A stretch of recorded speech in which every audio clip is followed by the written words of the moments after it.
Sempre que a gente tem um ser que está mais à frente do seu tempo, é muito comum que nós, a imensa maioria, não vá conseguir compreendê-lo.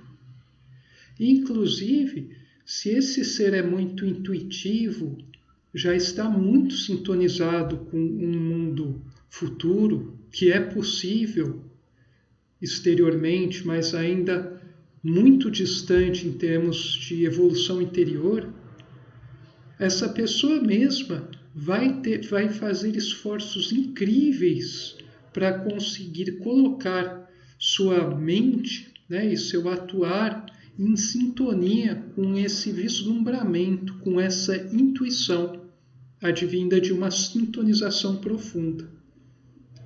A gente tem muitos personagens, né? Quer dizer, pouquíssimos, né? Mas a gente tem muitos exemplos dentre esses raríssimos tipos que estão em vários campos, que tiveram de fazer esforços tremendos para colocar o seu eu humano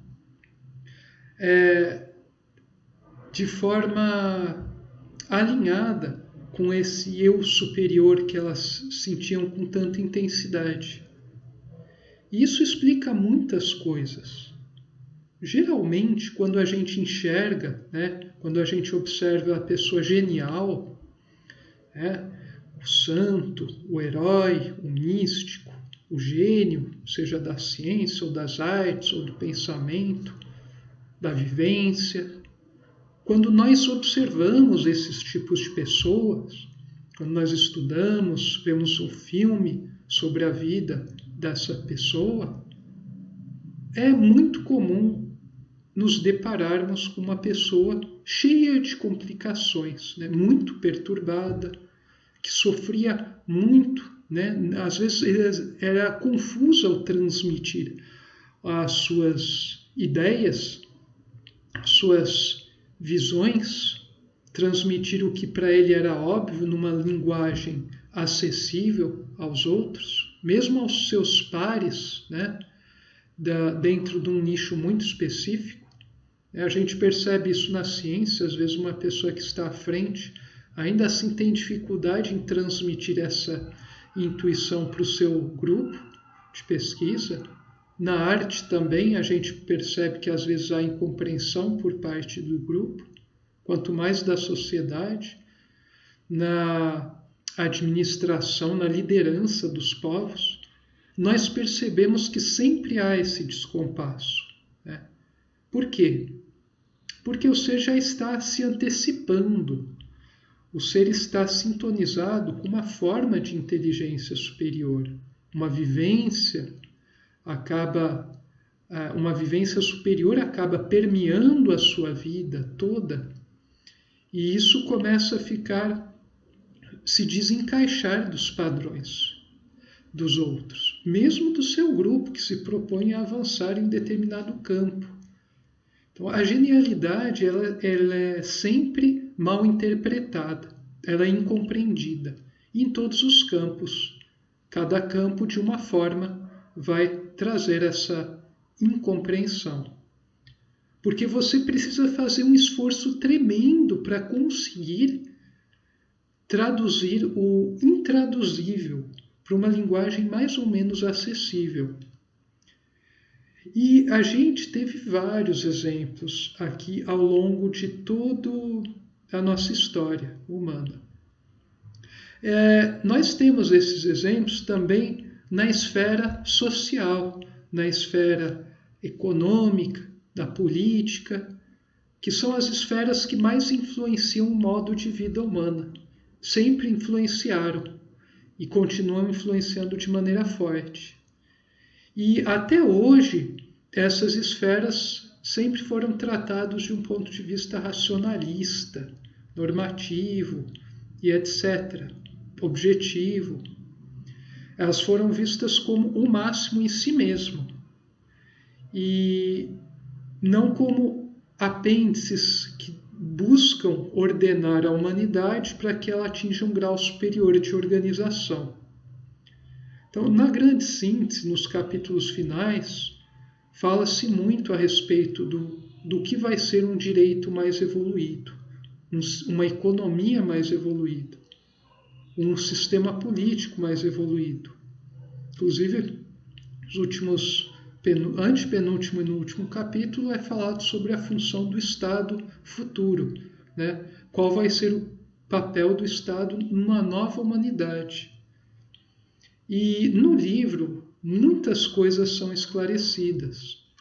Então, essa questão do Estado totalitário, né, um Estado em que muitos podem estar interpretando, né, quando se fala em Estado como um organismo que vai dominar a vida das pessoas, a sua voz deixa claro que o Estado tende a evoluir, ele não vai ter a cara que tem o Estado hoje, né? Ele não vai ser refém, né? Ele não vai estar fragmentado em vários Estados-nações, e ele não vai ter um objetivo de manter o crescimento econômico, né? Satisfazer, em outras palavras, os ditames do intelecto, da mente racional analítica. Ele vai ser um Estado único, né? Global, universal e cada vez mais, e ser guiado por princípios superiores.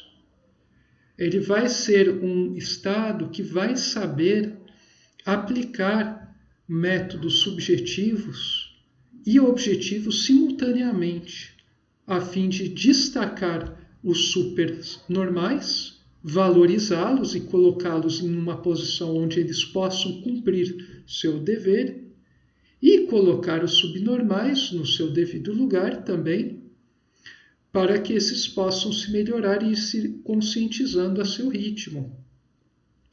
Então, na verdade, se trata aqui de uma quebra completa de paradigma, né? A gente deixa de ser regido única e exclusivamente pelo método objetivo e passa a ser conduzido por um híbrido objetivo-subjetivo orientado para o alto. Esse novo estado, a questão de Deus, né, o Espírito, vai ser imprescindível. E quando a gente fala isso, a gente não está falando em uma teocracia, em um estado aos moldes, né, por exemplo, lá de vários golpes que se tem, especialmente no Oriente, né, de estados religiosos. Não é nada disso. É um estado que é substancialmente guiado por esse princípio unitário. Inclusive, já o fato, né, do Estado ser laico é um grande progresso, porque, na verdade, o laico não é sinônimo de um Estado ateu, né, que nega Deus, mas um Estado que respeita todas as formas de crença que existem no mundo. Um Estado que respeita, apesar de não ver com clareza, não saber trabalhar com essa subjetividade profunda e ainda hoje desordenada, ele consegue, pelo menos, dizer que é importante e aceita. Então, por isso assim, teoricamente, né, você não deve ter nenhuma manifestação religiosa, nenhum rito que puxe para um lado ou para outro, nos lugares, né, nos espaços onde pessoas trabalham, né, no setor estatal, não por irreligiosidade, mas para não absolutizar um determinado relativo. E como ainda a humanidade está nesse estado, em termos psíquicos, né, litosférico, isso ainda é muito pobremente trabalhado, isso é mal interpretado.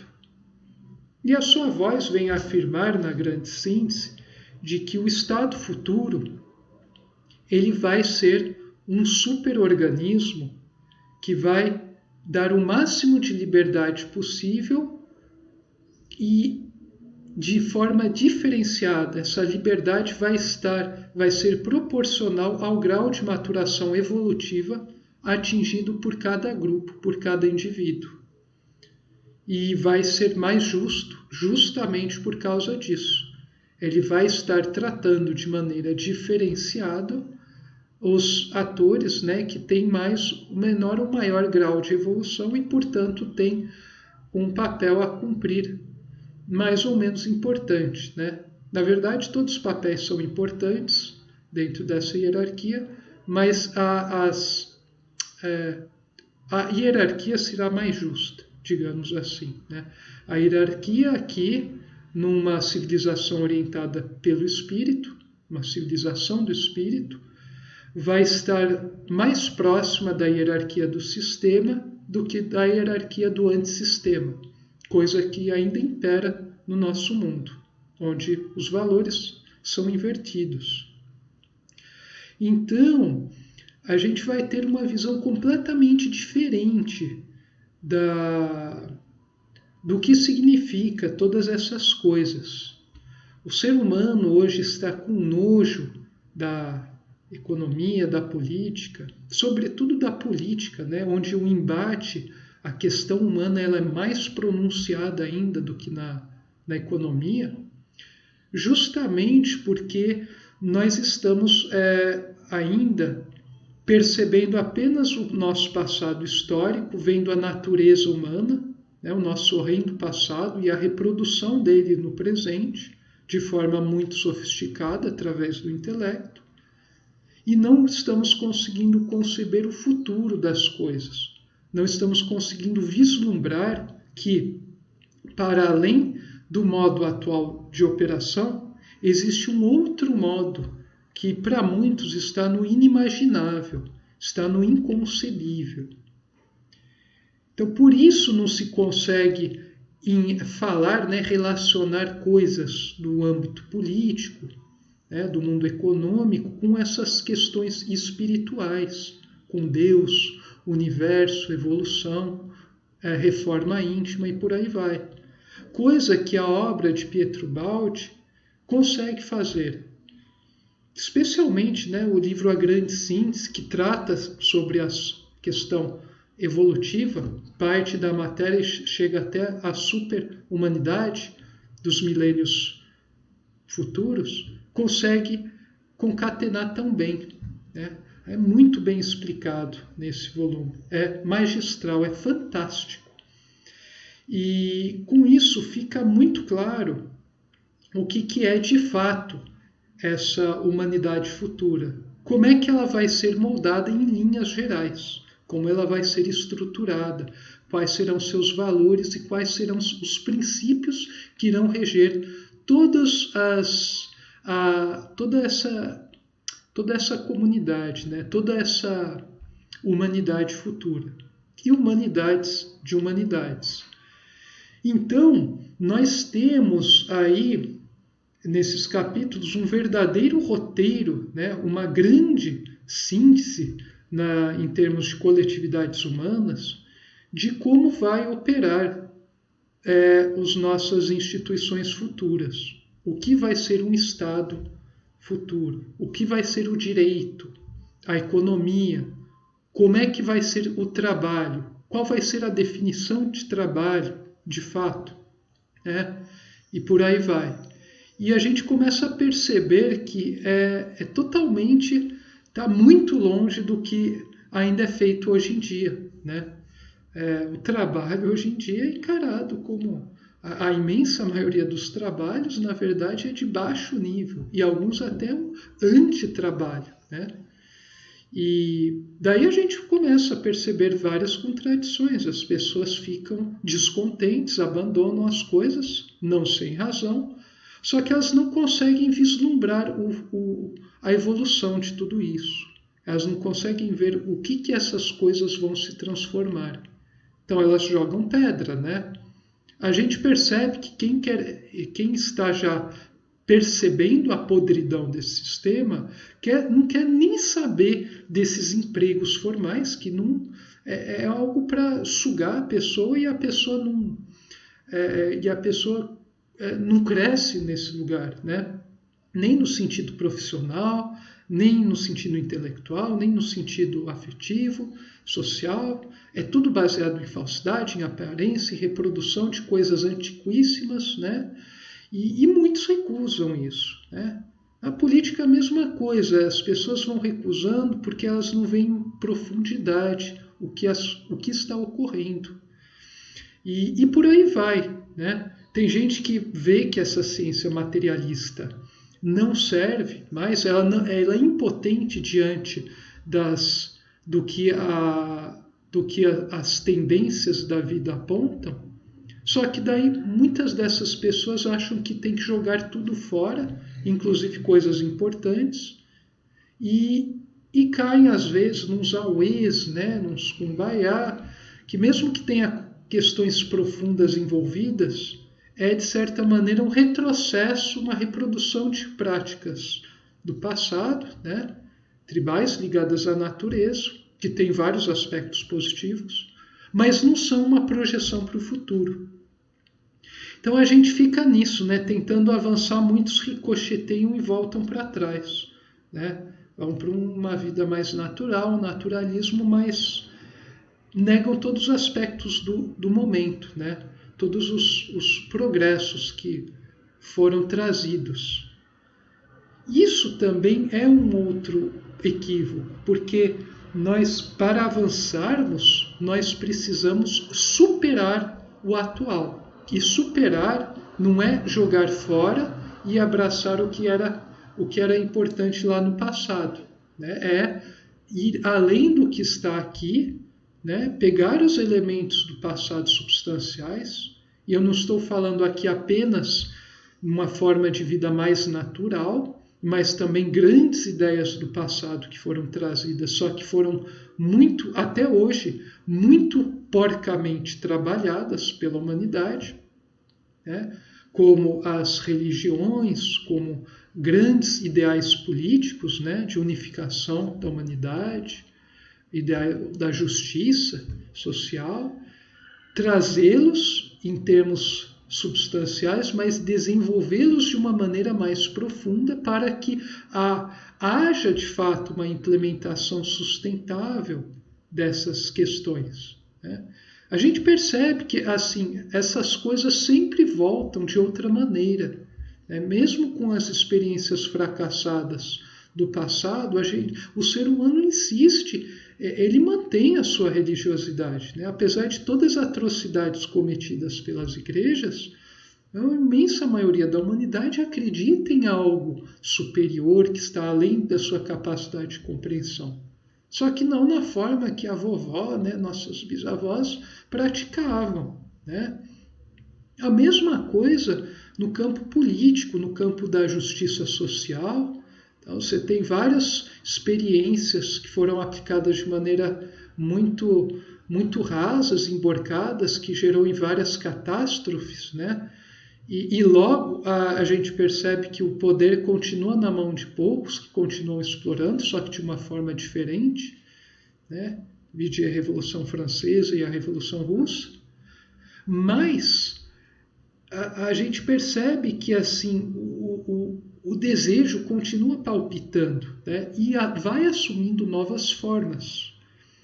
Só que ainda a humanidade não consegue perceber que, para conseguir fazer uma verdadeira justiça social, para ocorrer uma transformação coletiva, uma coisa objetiva, né, para a realidade objetiva se transformar de maneira efetiva nesse planeta, é preciso que o ser humano faça essa reforma íntima, essa conscientização, que é um movimento muito, mas muito trabalhoso, que vai gerar uma transformação profunda na maneira de pensar, na maneira de perceber as coisas, né? Então, daí a gente fala em transformação interior, na moral, que vai levar a uma nova vivência.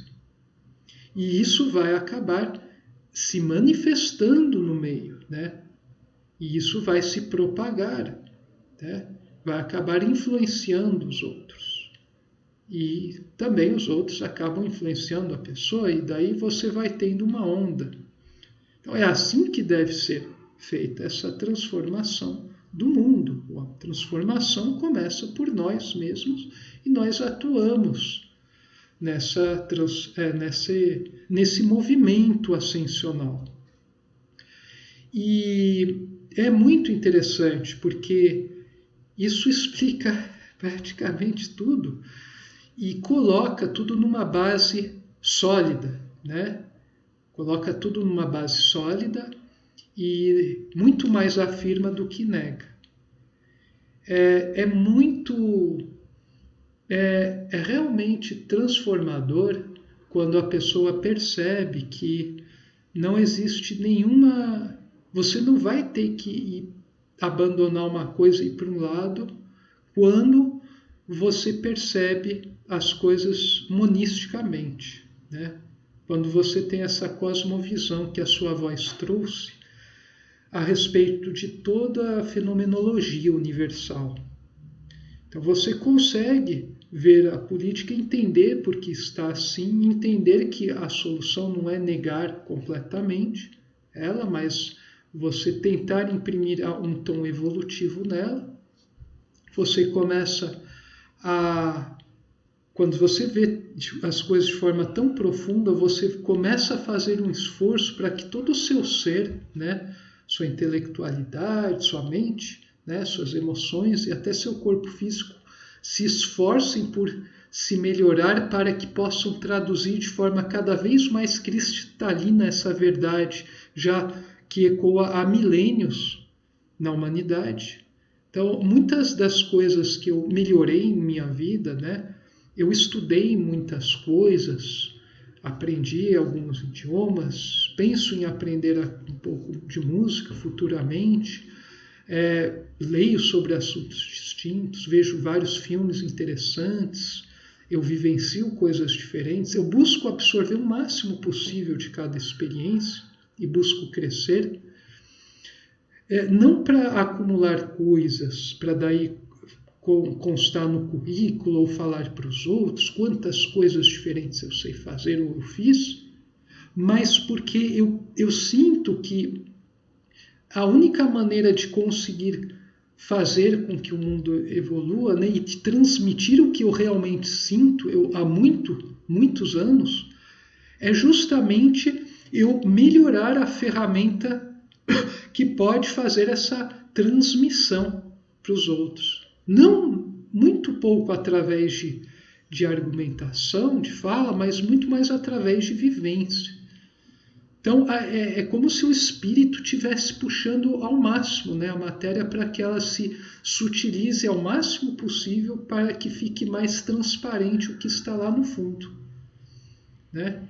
Então, muitas vezes o espírito, quem é guiado pelo espírito, se desgasta, né, fisicamente, se desgasta emocionalmente, se desgasta mentalmente, quer dizer, eleva ao máximo suas faculdades mundanas para que elas se tornem mais esbeltas, mais ágeis, mais afiadas, para que assim o espírito consiga se transmitir de maneira mais clara através delas. Isso é fantástico, né? Quando a pessoa começa a perceber isso, a pessoa vê, nossa, isso é muito fantástico. Isso é a coisa mais fantástica que existe. E, inclusive, explica o porquê de muitas pessoas perturbadas, que, inclusive na história da nossa política, né, tem um sujeito que eu vou falar mais futuramente, que atuou muito há 30, 20 anos atrás, e ele foi muito caricaturizado, né, pela mídia, pela sociedade, e não foi compreendido em sua profundidade, porque a sua visão, seu vislumbre, sua vivência, sua vontade de viver num mundo mais evoluído estava tão à frente, mas tão à frente, que a sua racionalidade, por mais fantástica que fosse, sua ousadia, sua coragem, sua dedicação a um ideal, mesmo assim não conseguiram se sintonizar muito com intuição profunda. Então, que acabava gerando, né, algumas coisas que o mundo não conseguiu compreender, né? E isso é muito comum. Alguns já imaginam até de quem eu esteja falando aqui, né? Mas e pessoas desse tipo são taxadas, né, ou de esquerdista, ou de fascista, né, direitista, ou de louco, ou de palhaço, ou de pessoa violenta e tal. Mas se a gente for observando a fundo, e essa pessoa soube explicar isso muito bem, a gente vai perceber que na verdade não se trata de nada dessas coisas. A pessoa estava à frente do tempo. E quando você está à frente do tempo, os grupos, não conseguindo enquadrar essa pessoa nas suas fileiras, né, no seu grupo, começam a falar que o cara é doido, o cara não fala nada com nada, ou o cara é nosso inimigo e tal. E às vezes você recebe pedra de todos os lados, mas também é um pouquinho admirado pelos vários lados, né, também. Mas na verdade, isso é um claro indício de que o mundo não compreendeu essa pessoa, né? No caso aqui, essa pessoa é o Dr. Enéas Carneiro, que foi um personagem muito caricatural, né, da nossa política, muito marcante, que infelizmente ele foi mal compreendido pela época e até hoje, né? Até hoje as pessoas não compreendem o que ocorreu. Se trata, obviamente, de uma pessoa muito à frente do tempo e, justamente por causa disso, nunca, jamais se tornou presidente, né? Mas muitas custas se tornou deputado federal. Logo depois morreu, né? Por quê? Porque ele estava tão à frente do tempo, mas tão à frente do tempo, que concretizar todos os seus vislumbres se torna algo inadmissível para o mundo político, né? Para o mundo social mesmo, né? E, inclusive, uma coisa também que é importante a gente ressaltar aqui é que o que a gente tem na política reflete o que a sociedade é, né? É muito comum as pessoas estarem xingando, né, os políticos, Congresso, Senado, tudo mais, não sem razão.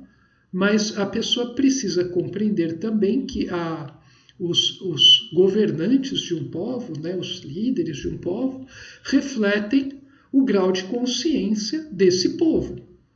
Então, se o povo acha que a política é péssima, né, os políticos são péssimos, deve se olhar no espelho e ver que ele também é da mesma essência, né? Senão estariam em posições de chefia, né, de mando, pessoas diferentes.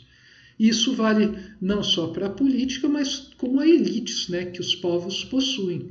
Todas as elites até hoje querem mais explorar e manter o controle, mas existem umas um pouco mais esclarecidas do que outras, mesmo que isso acabe sendo um mal global, né? Porque até agora não existe nenhum povo na humanidade com grau de consciência suficientemente alto para conseguir dar um exemplo de uma nova civilização. Que a gente tem, talvez, em vários pontos, são fragmentos. Isso não vem só do mundo desenvolvido, né? Você tem vários exemplos em todo o planeta, né? De atitudes boas, tem características, né, peculiares de cada povo que expressam alguma coisa do mundo melhor. Só que existem várias coisas contraditórias, podres, apontadas em práticas velhas, né, atrasadas. E a nossa tarefa é fazer essa filtração ao longo dos próximos séculos, para que a gente consiga forjar essa nova civilização. Bom, então eu só quis fazer esse vídeo para tentar revelar para as pessoas que tudo o que é dito aqui não está descasado com o mundo humano, né, com os sistemas coletivos, mas a gente precisa saber trabalhar corretamente com as coisas. eu vou ver se futuramente eu falo um pouco, né, a respeito da natureza desse personagem icônico, né, da nossa política, para tentar, de certa forma, transmitir, né, fazer a pessoa enxergar o porquê de eu estar falando que a pessoa está, né, estava e está à frente do tempo, através de várias situações. Mas isso vamos deixar para um próximo encontro. Então é isso e a gente se vê mais para frente. Saudações fraternas.